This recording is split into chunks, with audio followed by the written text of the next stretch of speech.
transparent as I know how to be. I use all my hot. They're really the only people we have problems with dress code are lady sponsors. Now, Shameful. I don't want them to show up wearing yoga pants without something over it. No tank tops for anyone. We have a dress code that's written and we have a visual for everyone to see. I want you to make sure that you explain this to your sponsors and to your children. The dress code is the same for staff, for sponsors, for kids. It's all the same. If you have kids that come, that third kid that comes that doesn't have appropriate clothing when they get to camp, we can help you with that. They can either buy something in the store or we can provide it for them. Make sure that everybody lives inside the dress code. The dress code for bathing suits is pretty simple. If a girl wears a two-piece bathing suit, they need to wear a t-shirt off the top of it, preferably a dark t-shirt. Let's talk about shoes for a second. We've relaxed our shoe policy a little bit. The only time that they're going to absolutely have to have closed-toed and closed-heeled shoes is when they get on the zip line or the rock wall. They're going to have it there. I would strongly suggest closed-toed shoes and closed-heeled shoes all the time. However, I'm not going to enforce that. But when your toes are bleeding, don't come crying to me. Oh, no. Okay? So speaking of bleeding toes, let's talk about first aid kits. You guys are responsible for your own church's first aid. And I would suggest that you bring a complete first aid kit with you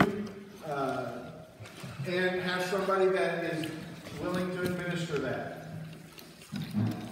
Along with that, we will also have stuff in the office where we can help you with first aid if it is an emergency or if you don't have the right amount of stuff to handle it where you are, we can help you.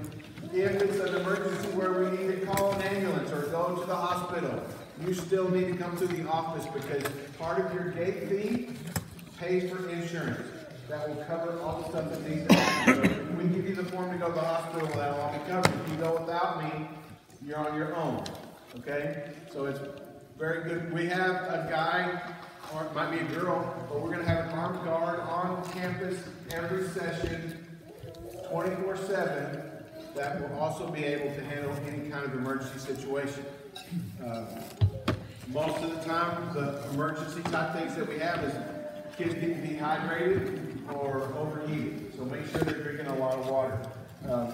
If you have the capability to do it, it's a great idea to bring somebody with their specific task of just giving out medicine and taking care of first aid. Because a lot of kids that you're bringing to camp have medicine that they need to take every day.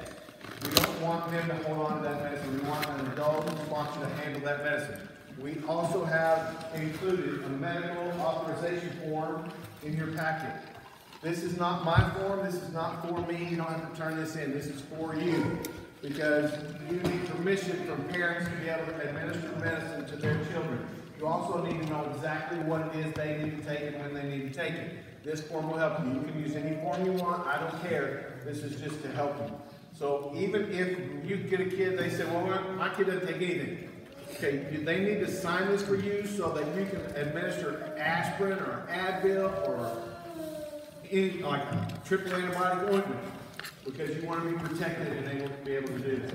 You need to have a folder with these in it so that whenever something happens, you can flip over there to it. Now, I was blessed and I had plenty of sponsors. And I would bring a male sponsor and a female sponsor that their sole job was to make sure kids got their medicine when they needed to do it. You don't have to do that. That's a luxury. But if you can, it's helpful to you. If you're a lead sponsor, let me suggest one more thing to you. If you can get another adult sponsor so that you don't have to be managing 5 kids, you will have a great opportunity to build relationships with all the other sponsors that are there with you. And you won't have to just be able to roll and go wherever your kids are, and you won't have to worry about those 5 kids that are yours. I understand if that's not the case and you need to come to camp as a sponsor, great. those kids are going to love you. But you do have an opportunity to spend time with adults that are going to serve in your church in other ways. So make sure you take advantage of that if you can. All right, so medicines. We don't handle any medicine, so we can't help you with medicines. You got to do that on your own. Any questions about first aid or medicine? Talk about the insurance thing. Okay, zero tolerance policy in the book. I want to touch that for just a second. This really has to do with abuse, both sexual and physical. And unfortunately, we live in a terrible, terrible world. And this stuff happens every day, everywhere. And one of the things that happens at camp is kids come to camp and they get really comfortable with you, and they will start to talk. And they will start to tell you things that happen to them in other places. You may already know about it, you may not. But anytime any kid comes to you or one of my staffers and makes a statement about sexual or physical abuse, we must report it. You must come and talk to me. Now, if one of my staff hears a story from a child, now here's what I want you to make sure that you remember. If a kid comes to you with any kind of information like that, this is what I want you to say to them. I believe you.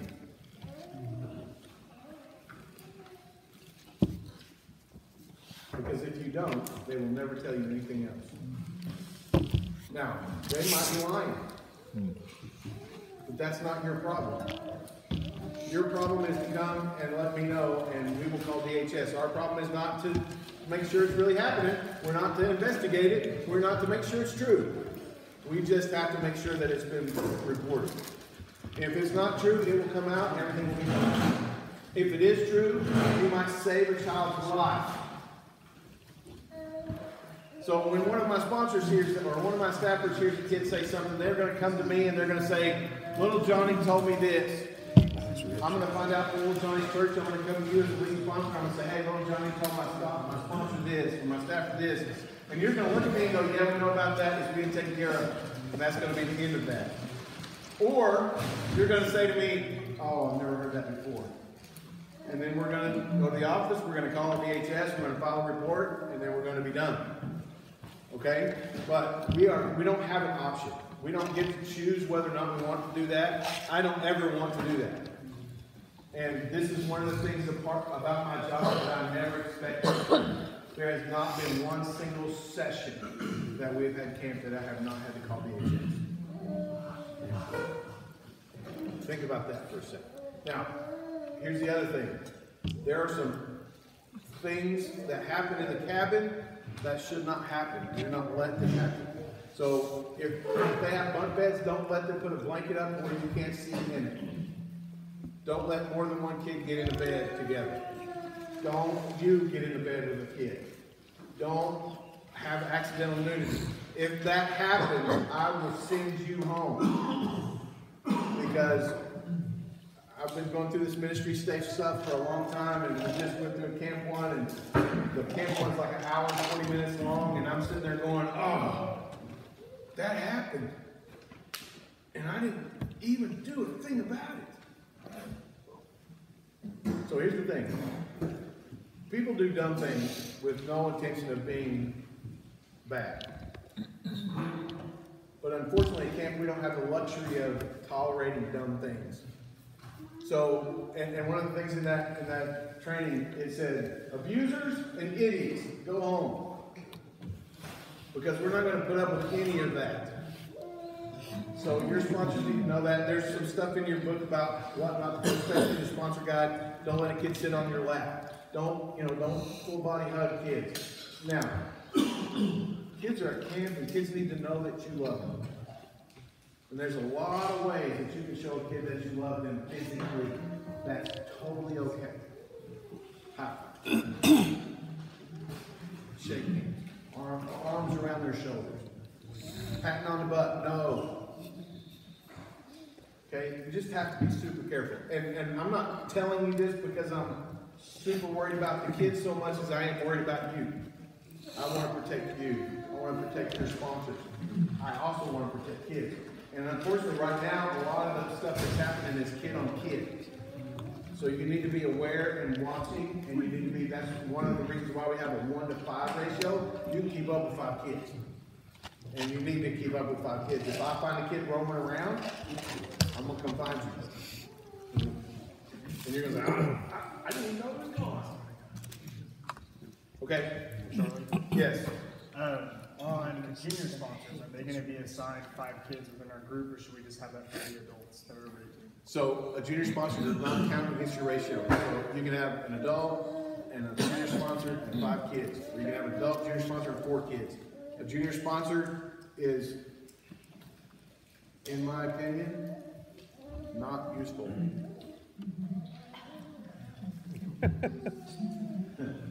I said that out loud, didn't I? Thank you. Amen. Yes. Go back to the camp that I rented. We had a gentleman that was just running to the shower. We just tried to get him out, and there was a shower room, and then there was another little stall. He thought it was the shower, one of the kid was in there. He opened up the shower, and the kid wasn't. And it wasn't a kid from his church. We had several churches in the same cabin. The kid mentioned it to his mother. She called the sheriff, and I had to tell this gentleman he had to go home, and I couldn't tell him whether he was going to jail or not. And so, Yeah. it's that easy. This stuff is real. And here's the thing that I heard in the training that I have remembered somebody telling me happened. The adult male sponsor went from the shower to the room without any clothes on. That will never happen again. Ever. Okay? We can go into all kinds of scenarios of what bad can happen. I don't want to spend a lot of time on what bad can happen, but we are going to be visually watching and listening and paying attention all the time.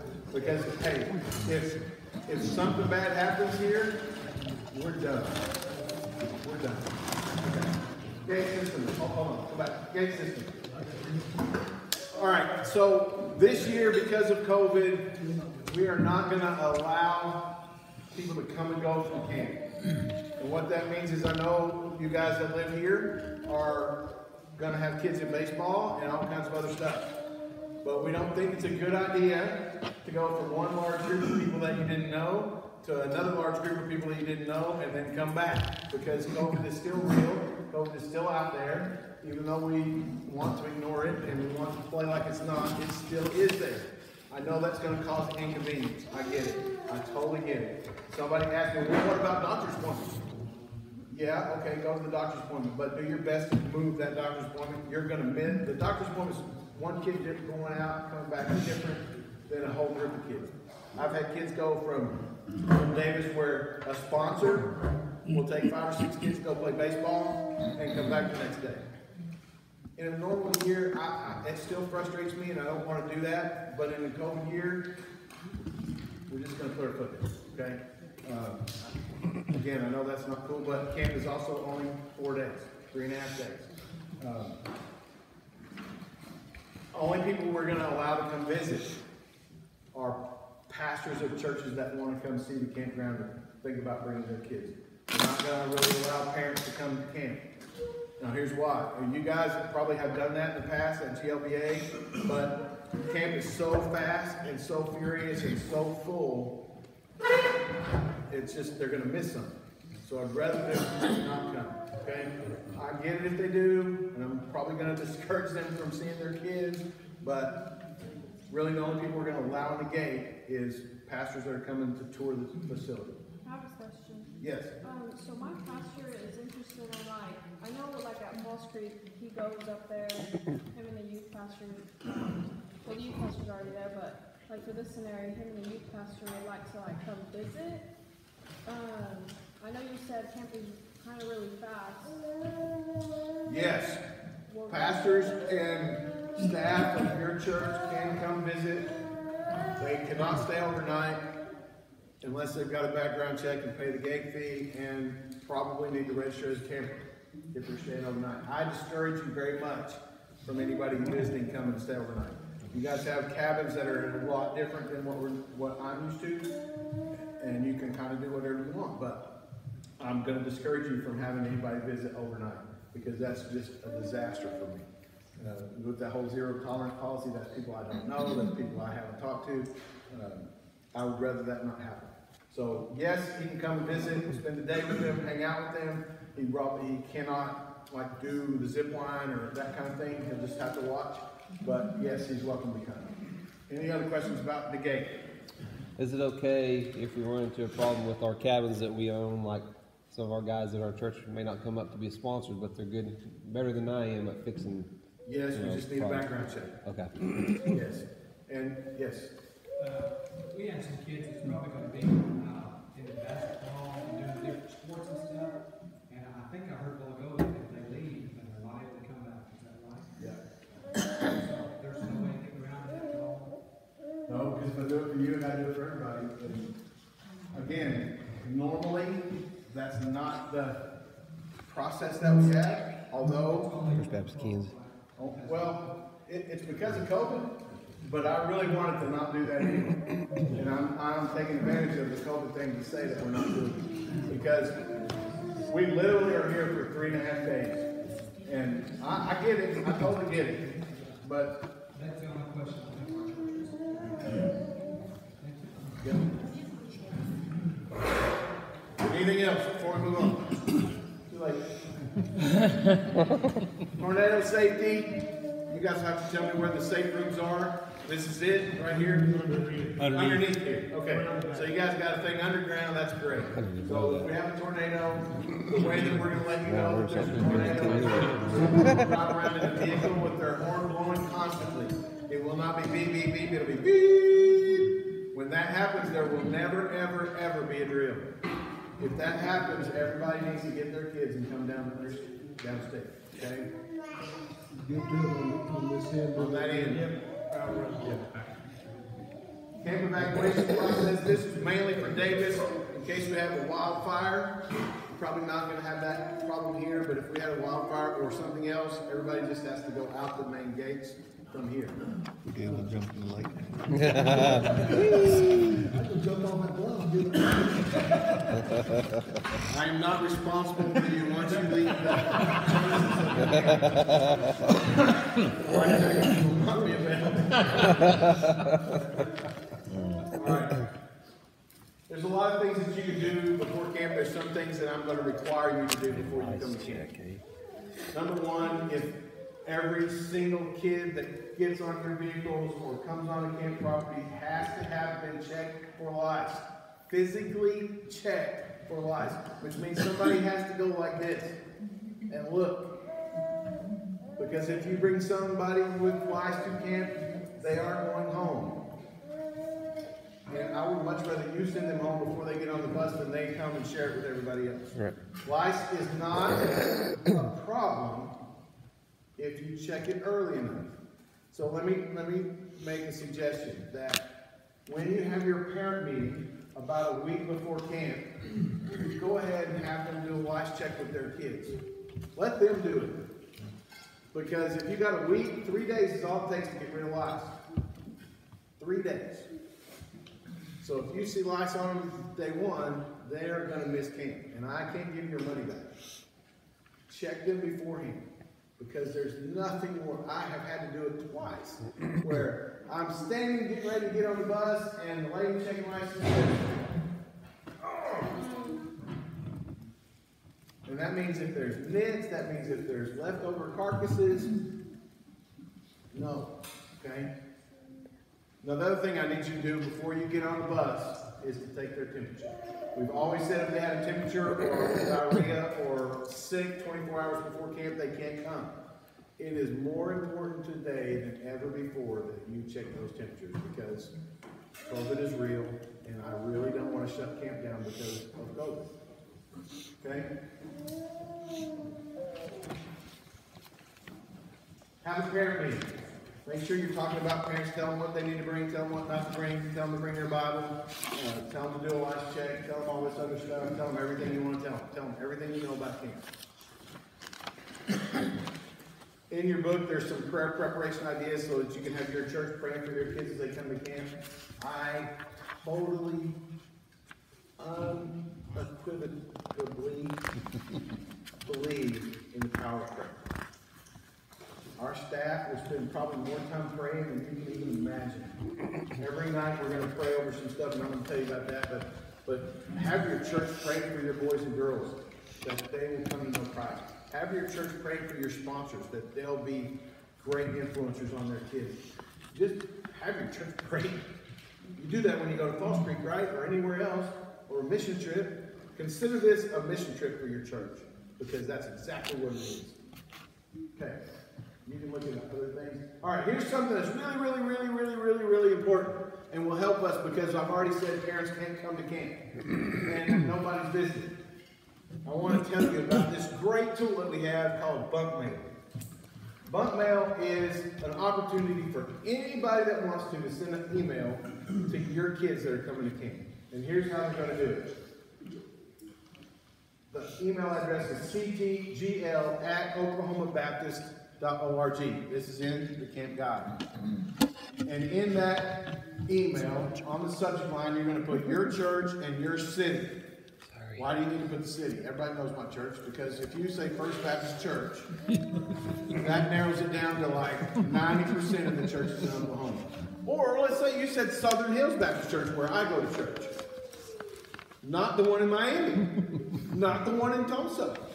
And half the time when I was taking kids from Southern Hills, Oklahoma City, Southern Hills, Tulsa was in the same session that we were in. So make sure you put the church name and the city, and we'll know exactly where to go. Then put the camper's full name at the top of the email body. That means don't put little Pookie Bear, because that's not who registered. You can put little Charlie Gatton. Oh, Pookie Bear, I miss you so much. Okay, so this is what it looks like. It says to Charlie Gatton, "Hi Charlie, I hope you have fun at camp. I'm praying for you to make new friends, hear from God, and to try something new. I love you, Mom." Please instruct your parents not to send an email that says, "Hey, man, we're at Epcot. We sure do miss you." Or, "You know what? We're going to your favorite restaurant tonight. I hope food's good at camp." The point of this is to be encouraging, not to make them homesick. Now, the way this is going to work, they're going to send that email anytime and as many times as they want to. We're going to print those out every single day. Outside there in that area where you come into the cafeteria, there's going to be some folders hanging on the wall with your church name on it. There'll be a stack of those in there for you to hand out to your kids. You're responsible to do that. Now, remember that zero tolerance policy thing that we talked about? You got a question? Can we send those to pastors too? Yes, absolutely. With pictures? Remember that zero tolerance policy? Yeah. I'm going to get kicked out. I'm being very serious right now. I want you to skim through those, because we have had an instance of somebody trying to groom a kid at camp through bunk mail. And it's obvious. So when you see those, bring them to me. And I'll give it to the state trooper. But seriously, just look at it, okay? Because you can see that. Do you not see them first? I don't read them. Okay. I don't read them. I print them out, separate them by church, give them to you. Okay. I can't. I mean, Sure. There's no way. Okay, this is really helpful, especially when I'm saying your parents can't come to camp. Okay? All right, during camp, we talked about staff already and their role. The staff, man, I can't explain to you what a blessing it is to me to be able to invest in these young college kids that come to serve at camp, because they're not making enough money to make it worth coming. They're making about $2.30 an hour by the time this is over. But they're investing their life, and I believe that God reinvests their life. And I want to tell you about the staff that come, because what happens with these staffers is they grow probably more than the kids that come to camp, because they're here for 2 months and they hear these pastors every week, and the pastors invest in them and we invest in them. And I want to tell you about this one young lady that came to camp. She missed training week. We hire her until we can't hire anybody else. So she came about 2 weeks after camp started. So she missed all that initial stuff, and she was working in the mission stop. And so basically we take those kids and we're doing this mission stop, and at every place that kids go, we give them something called a spiritual application, which means, let's say they're at the target sports and they're going to take the bow and arrow and they shoot at the bow and arrow and they miss the bullseye. You know what archery calls that? Sin. How great is that? You miss the mark, it's sin. That's so simple. We can talk about missing the mark and how everybody's missing the mark, right? Or we can talk about when we get on the zip line. Man, were you afraid when you jumped off that zip line? Yeah. But did the harness hold you? Yeah, it did. Did you know that when you put your faith in Christ, that the Holy Spirit comes and lives in you? And the Holy Spirit, once you put your trust in the Holy Spirit, will protect you and take care of you and lead you in the right direction. You can trust Him to do whatever you want to do. So everywhere they go, they're going to hear about the gospel in some way, form, or fashion. And then they're going to get a chance to respond, and that's kind of where you guys come in. Your sponsors need to be paying attention to what happens in those times. Because when they get through with that spat, that's what the spiritual application is, spat. They're going to have everybody bow their heads, and they're going to pray, and they're going to say, hey, if you want to talk to somebody about this, raise your hand. So when nobody's looking, raise your hand. And here's what's going to happen. Some kids are going to come. But there's the other kid that's going to do this. And if you're not looking, you're going to miss it. Now remember, we're not pressuring anybody, but we want to see what's happening. Because if you don't see that, my staff did. And they're going to get them, and they're going to talk to them about it. But I'd rather you and your sponsors talk to them about Jesus every chance you get. Because you're going to go home with them, and they're going to have, I want you to build that relationship with them. But I also don't want to miss one. So the staff is going to go and try to get that. So that leads me to this young lady. First mission stop, we just wanted her to pray. Hey, just at the end, would you pray? Well, what do you mean, no? No, it's not really an option. I can't. Oh, I can't. I just don't know what to say. I said, well, write it down. Oh, I don't think I can do that in front of you. I said, no, it's not an option. I can't. This is what I paid you for. Okay. So she writes down a prayer, and she says a prayer in front of everybody out loud, which was great. She was terrified. And the next day, they said, hey, why don't you share your testimony with everybody? Oh, no. She comes to me crying. She's bawling. I can't do it. I just can't do it. I said, what do you mean you can't do it? You've told me your testimony before. You've told all of our staff your testimony. Tell that story. I just can't remember it in front of you. I just can't. I said, write it down. So she writes it down. About an hour later, she comes running down the road. Charlie! Charlie! I'm like, uh-oh. She says, you won't believe it. I gave my testimony. I didn't use my card, and 3 kids got saved. So she went from I can't pray out loud to I can't share my testimony. So after that day, you cannot keep her away from telling a kid about Jesus. Because she found out that that stuff's real, and that stuff works, and if I do it, people will make a decision. If all I got to do is open my mouth. So she went from to, when that kid did this, come with me. So that's what happens with our staff, and that's what I want to happen with your sponsors. I want your sponsors to see and hear that the gospel is real, and the gospel does work. That's why we do it, and that's what we're going to do. So our camp staff is probably the finest people that you will ever meet. They are not perfect by any means, and I get to see all of that too. But when they leave here, they are going home as a missionary, much more well equipped to go and tell somebody about Jesus than when they got here. They work really, really, really hard, really long hours. So when you guys go to bed, we're probably going to be in whatever cabin we're in, having a staff meeting till about an hour later, and we're going to take these little cards, because whenever we share the gospel with somebody, we're going to give you a bunch of these.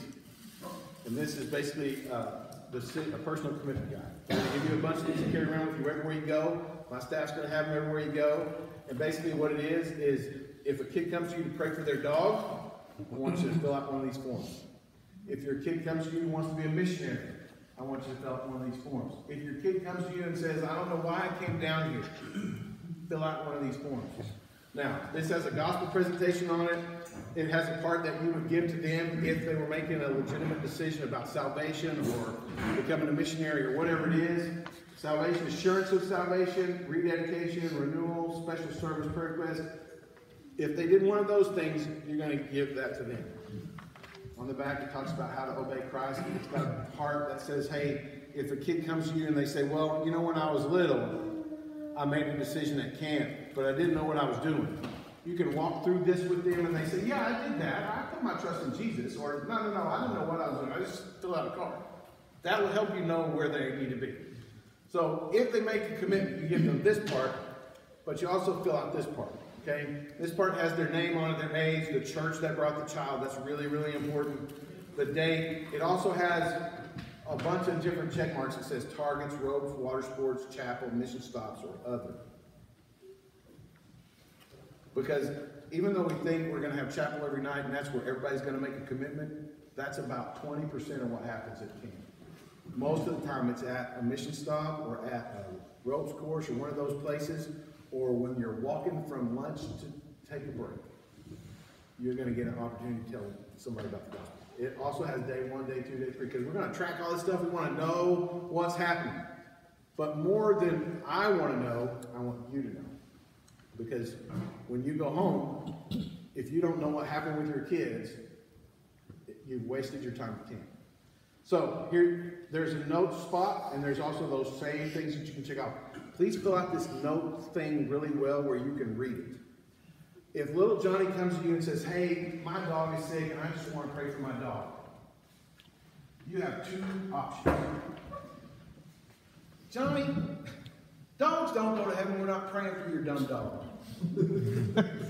I got people that really have real prayer requests.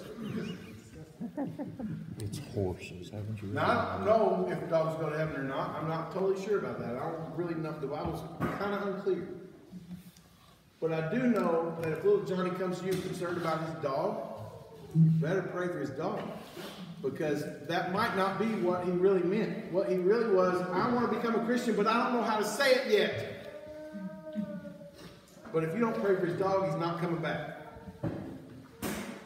So make a good note, because guess what happens on day 1, little Johnny came up and Johnny said, I want to pray for my dog. And you're right, Johnny prayed for his dog. On day 2, Johnny comes back down again because Johnny's got a little more confidence in what he's trying to say, and he's learned a little bit more, and Johnny says, I really don't know why I came down here, but something's going on. Write it down. Because on day 3, you're probably going to write out this. Johnny prayed to receive Christ today. But here's what's going to happen with this card every day. Every day you're going to fill out this card, and then you're going to take your phone out, and you're going to take a picture of it, and you're going to send it to your lead sponsor. Your lead sponsor now knows everything that happened to every kid that made a decision in their camp. But then this card is going to go to one of my staffers or me or somebody else, and during that staff meeting, we're going to pull out every single one of these cards, and we're going to pray over it. Johnny's dog. We're going to pray for Johnny's dog, and then we're going to say, but we want Johnny to become a Christian. And we have seen and heard God work in miraculous ways during camp. Now, at the end of camp, what I'm going to do is I'm going to pack all these little blue cards up together, and I'm going to hand them to you as you get on the bus. Separated by days. And then when you get home, you're going to be able to sit those in your office and look through them and see what happened with your kids. We want you to be able to take this home as you go. Because what used to happen is we would mail them to the pastor of the church. Well, in my church, the pastor's gone during the summer because he's gone to them everywhere. I mean, mission field, SBC meeting, everything. And he'd come 2 months later. Oh, I think this is for you. And I looked at him, oh, I didn't know they made the decision. How'd that happen? So I want you to know real time what's happening with your kids so you can follow up at camp and after camp. Okay? Now, where were we? Flagpole. We already talked about flagpole. Tribe, we talked about camp activities. We talked about missions. Missions offering. Let's talk about that for a second. So at the end of camp, if a kid has not used up all of their armband money, they have the opportunity to then donate that armband money to the Crosstimbers mission project. This year it is to provide food to those refugees coming out of Venezuela to Peru. In 2019, our mission stop was Mobile Missions in Tulsa. You might know him, Mike Lakeview. And they go into a mobile home park, buy a mobile home, refinish it, and turn it into a church or a local community center, all kinds of different things. So we partnered with Falls Creek last year, or 2019, to give our mission money to that, to buy a mobile home. And guess what? Between Falls Creek and Crosstimbers, we gave them enough money to buy a really nice, fully finished mobile home to put into a park. And you think, man, that's great. I bet Falls Creek gave a ton of money. We gave half. Half. Falls Creek has 5,000 students coming through every day, every week. We had 5,000 total. And the kids that came to camp gave half of that mobile home. So they have the opportunity to do that. They will also have the opportunity in the mission stop to give some money right there on the spot if they want to. We don't put any pressure on them to do that. But if they go home with that armband on and it still has money on it, it is gone. We can't use it. We can't pretend that they didn't spend it. They have to turn it in at the end. So we have to get that from them. We mark it down and we see how much money it is, and that comes out of our budget. So it's a really good thing that we do that. Can they bring cash to give them that? Yes, I don't want them to bring cash to camp. I would rather than buy another armband with a plan to give it to the mission. Okay? Yes, we accept cash at the mission stop and in the office for that, but we would like to be cashless. Okay? Does that answer your question?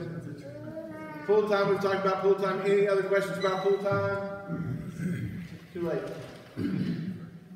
Canteen. Okay, so one thing I need from you and your sponsors during canteen time is in the evening time, we would like you to run the canteen. We'd like you to be in the canteen, taking them, marking the armbands off, and giving them their stuff.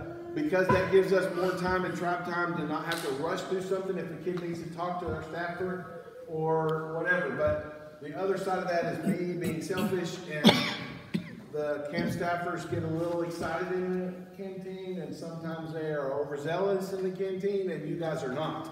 So I don't know how else to explain that, but you guys do a better job than they do in the canteen, so I would like you to keep doing that. And it goes by faster. There will be a camp store in the office. In the camp store, we'll have some things like t-shirts, water bottles, hats, some different things that have Crosstimbers logo on them that are available for purchase there. None of them are really cheap like I would like them to be. I'm still working on that. Chaplain decision time we talked about, that we talked about, rainy day plan we talked about, Lost and Found. All right, Lost and Found, in that little area right there as you come into the cafeteria, there's going to be a box that says Lost and Found. There will be a full box every day. It is your responsibility to go through that box and find your stuff and take it home with you, or back to your cabin or whatever. So please make sure your kids are labeling everything that they buy in the store, everything that they bring to camp with their name on it. If they don't, at the end of the camp session, I'm going to throw out that whole box unless it has a Bible in it. I'm going to keep the Bibles, and you'll be able to get those later. But if it's a water bottle or if it's underwear or whatever, it's out. Okay, I'm not keeping it. Make sure you check it every day. Make sure you check it on the last day, and I'll remind you in the sponsor meeting to do that. Meals. If your kids have special dietary needs like gluten-free or something else, or lactose intolerant or whatever. If you don't tell me, I don't know and I can't help you. If you let me know a few days before camp or as far in advance as possible, we will make sure that your kid has something available that fits that category that looks something like what everybody else is eating.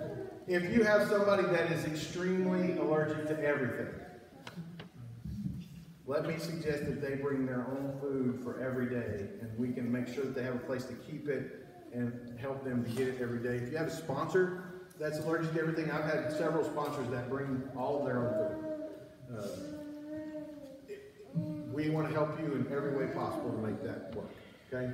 Charlie, I want to say something about the meals on behalf of our kitchen staff. We had previous camp, a sponsor that had their kid there, and their kid was just a picky eater. And they would come in and say, my kid doesn't like that, will you fix him a sandwich? We're not gonna do that. Yes. I'm just telling you that we're not gonna do it, we'll tell you there's a store that we do it. Now, there might be like bread and peanut butter out. There's probably not gonna be any peanut butter out because everybody's allergic to peanut butter. But there might be something that you can fix for them, but the kitchen staff isn't gonna have time to do that. Picky eaters, you're gonna find out how merciless I am. They will get hungry and eat because camp is hard. And the food is fantastic. I mean, it is good. All right, check out. You must check out through the office. Someone must come and inspect your cabin and make sure that it is clean to the level that we want it. Because if you don't clean it to the level we want it, it won't look good for the people coming in behind you. And we would like it to be better than when you got it. And you're like, well, why do we have to clean it better than what we got it? Because that's just the way Christians are. We do better than we should. Amen. Okay. After camp is really important. The only reason why you're coming to camp, if the only reason why you're coming to camp is to spend 4 days and have something to do, don't bother. If you're bringing kids to camp so that they can have a better relationship with Christ, come on. But what happens at camp isn't enough for anybody. It's only going to be the beginning for a kid that puts their faith in Christ. It might be a stepping stone for a kid that needs to move more like Christ or follow Christ in a special way. But it all really comes down to what you do with the information that you get through these blue cards and what happens at camp. Because when you go home, they're never going to see the staffer again that they've fallen in love with. They're never going to see them again. They're going to see you. You're going to be the ones that are investing in their life. So make sure that you're taking camp for what it is. It's a tool for you to invest in the kids that you have at your church. Children are learning how to walk with God. So they will need encouragement, ideas, and accountability to help them continue to practice what they learned at camp. All of us need that. All of us need accountability. If we just leave it to ourselves, we will probably not do what we need to do. Okay, I'm not going to go through this thing with you as much as I would like. I would very much encourage you to go to the website and print one of these out for every sponsor that's coming to camp. Because it has great information in it. And we're going to just walk through it page by page for just a minute. It has responsibilities, it has tips, top 10 tips for guiding children, leading a child to Christ. It has the same policies and procedures in it that the other one does, the same dress code, emergency camp, during camp. It kind of goes through all the things that happen at camp.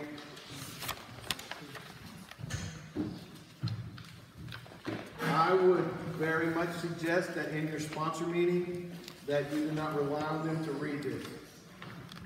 As much as I'm relying on you guys to read the church guide, you still have to go through a bunch of it. I want you to walk them through this guide so they know what's expected of them when they get here. Okay? We've covered all this stuff already. Charlie, could you say that website again, please? It's crosstimbers.org, and then there's one at the top that says Children's Camp. Click that one, and then church information. There's a ton of information on that page. Church information. All right, you don't really care about what happened at Davis. No, I want to show you because it'll just make you mad. Now, one thing that's going to happen at Grand Lake that hasn't happened here. Oh, we got a new desk at Grand Lake, a new check-in desk. So when you come in to check in, that's where you're going to go. So one thing that I don't even know how to say this right. Last year 2019, we had an inflatable zip line, which was lame, but it was better than nothing. So we had an inflatable zip line, we had a rock wall that was pretty good, and we had some games that we played at the ropes course. We had a 36-foot water slide that we'll have again this year. 36 feet's pretty long and pretty high. It's kind of scary when you get up on top, but it's super fun. We had target sports where they can shoot a bow and arrow, they can shoot a BB gun, they can shoot a slingshot. We had some axe throwing things. We're going to have a dunkless dunk tank. So basically it's a bucket and you throw a ball at it, and if you hit it, it dunks water on it, which is really cool. But one of the things we are going to have this year, I'm 99% sure, is we're going to bring in a portable 250-foot zip line. Davis doesn't have a 250-foot zip line. Matter of fact, Davis doesn't have a zip line at all this year. So if you're coming up here, you got something they don't have. And I'm pumped about it because we've partnered with a company that's going to make sure that we have all the stuff that we need for the next 4 years, including this zip line. They're super, super expensive to rent. But because we've partnered with them, we've put a chunk of money up front, and they're going to treat us right. They've always treated us right. We're also going to have you ever seen the Wipeout show? You know those giant red balls? No. We have a Wipeout at Davis that's in the creek, and it's made out of this hard rubber, hard foam things, and it's super cool to watch those kids fly on that thing. But they always get bruised and stuff. This one will be a lot better than that, I think. But, okay, let's see what this says. Schedule's new, but you don't know that. Arrival's new, but you don't know that. Departure's new, you don't know that either. See, this is the same thing I use for everybody else. Okay, guess what?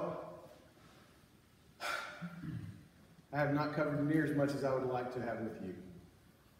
However, I've covered enough that I think you can come to camp and at least have a good idea of what's going to happen when you get here and what you need to do to get here. Once you've done Crosstimbers Camp, this meeting becomes about 40 minutes long, where I can talk to you about what's new, what's different, what the mission stops are, any changes in a place that you live in. Thank you for the investment of time that you've had today. You recorded this whole thing, right? And you're going to put it up on YouTube at some point, and I'll spread that out as much as I can. All of this information is on the website, crosstimbers.org. Children's camp, church information. That's also where you're going to register if you register. Let me talk about one more thing before we go. I gave every one of you a book like this. And this book was written by my predecessor with help from some people. This is a gospel presentation book. And I'm not going to spend a lot of time in our sponsor meeting talking about how to use this book. It's pretty self-explanatory. It's what everybody should know. When you open it up, it's a flip book, so the kid looks at this page, and you look at the back page, and it's got a script for you to use. Step 1, love God. God loves you very much. Did you know John 3:16? Let the kid tell you. Now, one of the really important things is you can tell a kid stuff that they already know, and they think you think they're stupid. Or you can ask a kid, and they can tell you if they know or don't know. Because if you say, do you know John 3:16? Yeah! John 3:16 is that verse where God loved everybody, right? And then you can tell them the verse. Or they can quote the verse to you, and you think, man, this kid knows some stuff. So it helps you know where they are already, right? So just keep rolling through this book. Sin is really important. You can't really become a Christian unless you know that your sin is a problem, not sin in general. One of the things that we're going to talk about at camp all the time is the definition of sin. We have a definition that we use at camp that you should learn. And so we're going to learn it right now.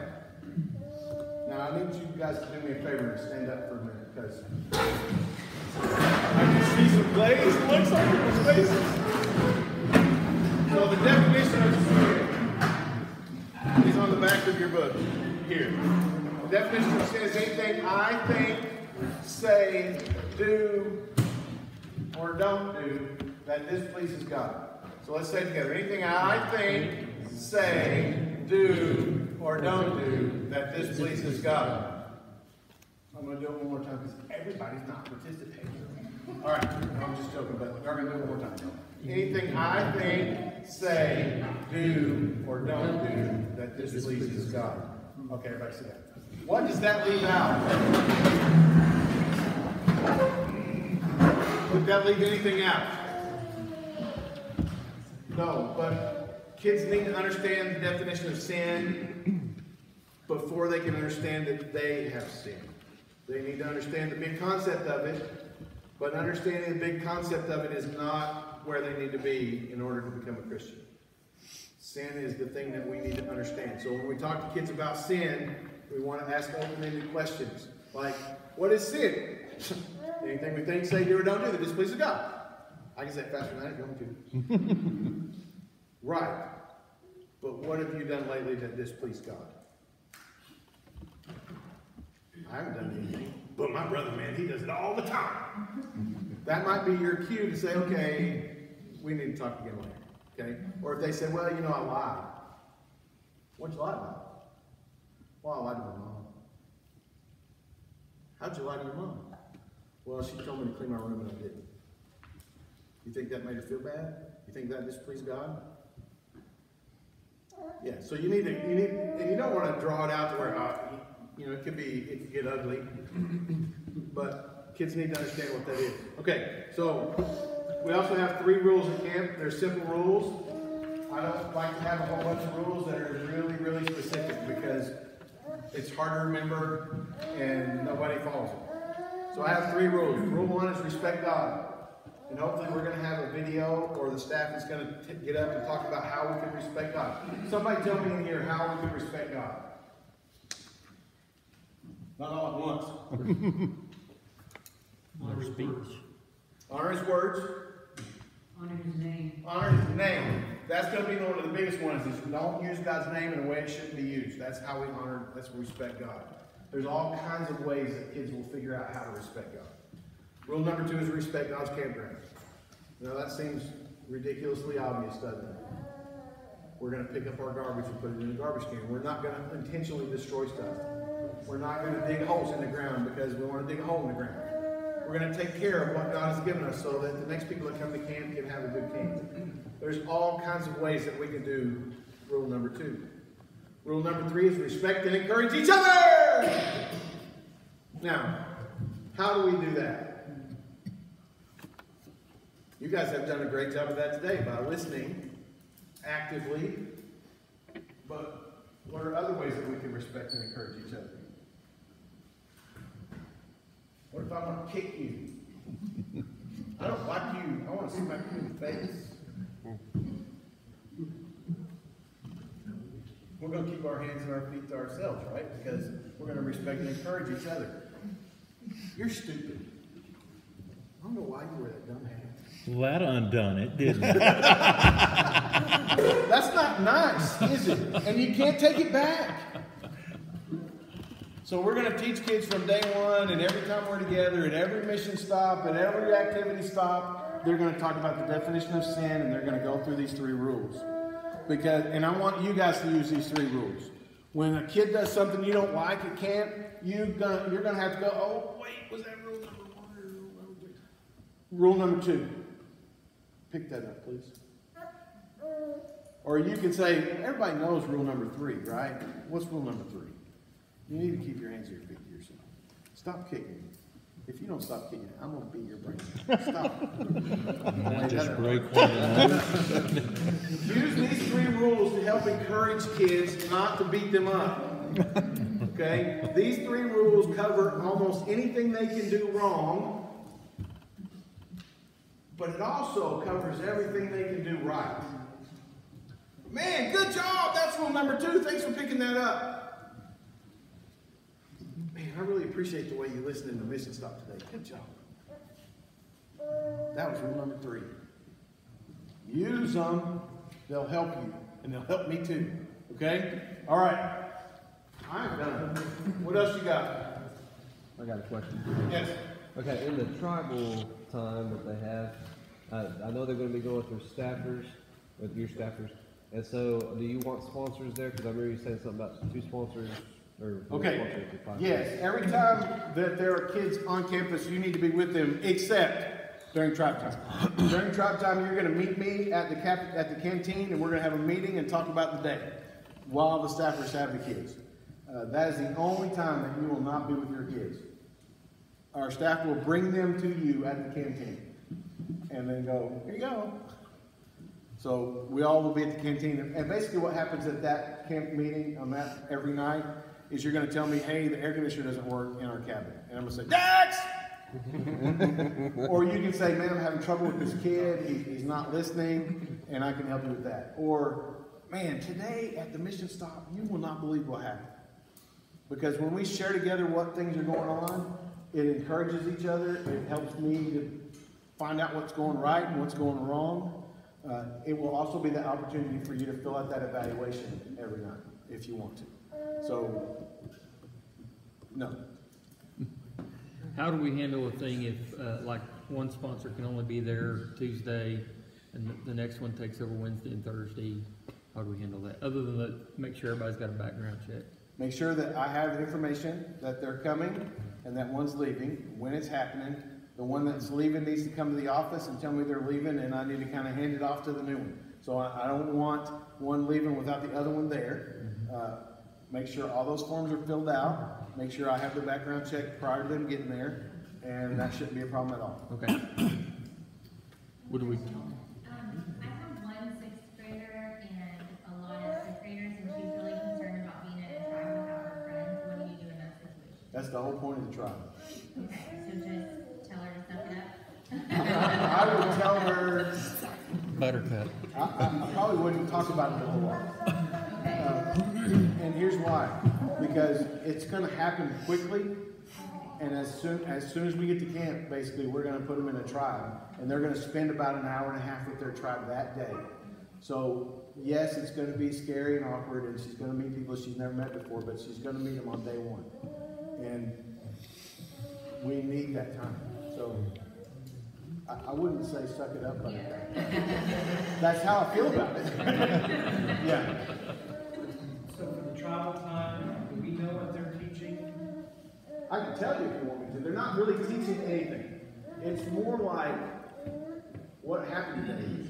It's really more, I want the kids to talk more than the staff. I want them to listen. So it's not a Bible study. It's not a Bible study.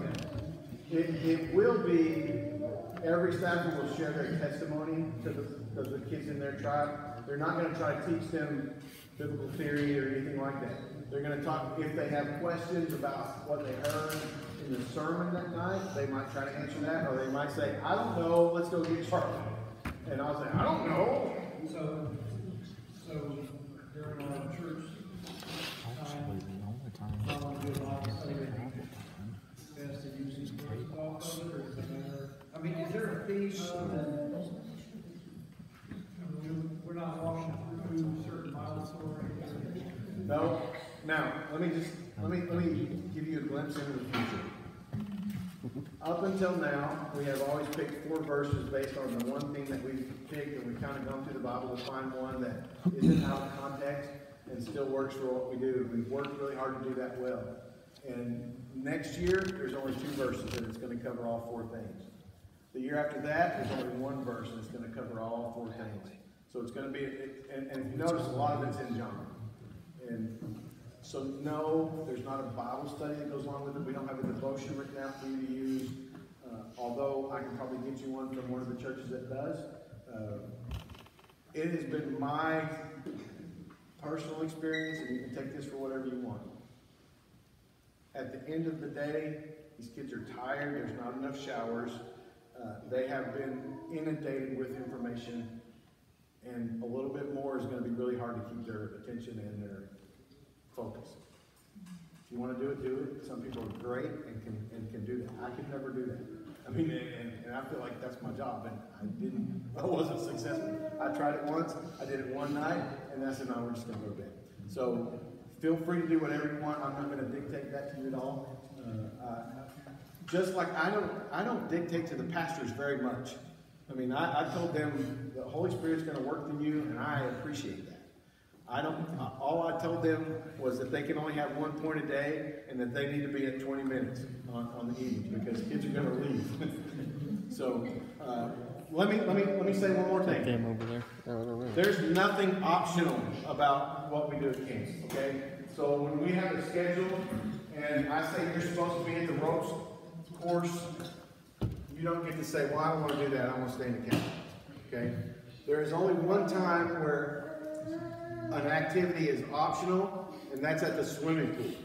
You don't have to get into the pool. However, if you choose to not go to the pool, it's not free-for-all time. It's not, you're gonna, okay, just go do what you want, go play dodgeball or whatever. You need to be with your kids, and you need to have something for them to do.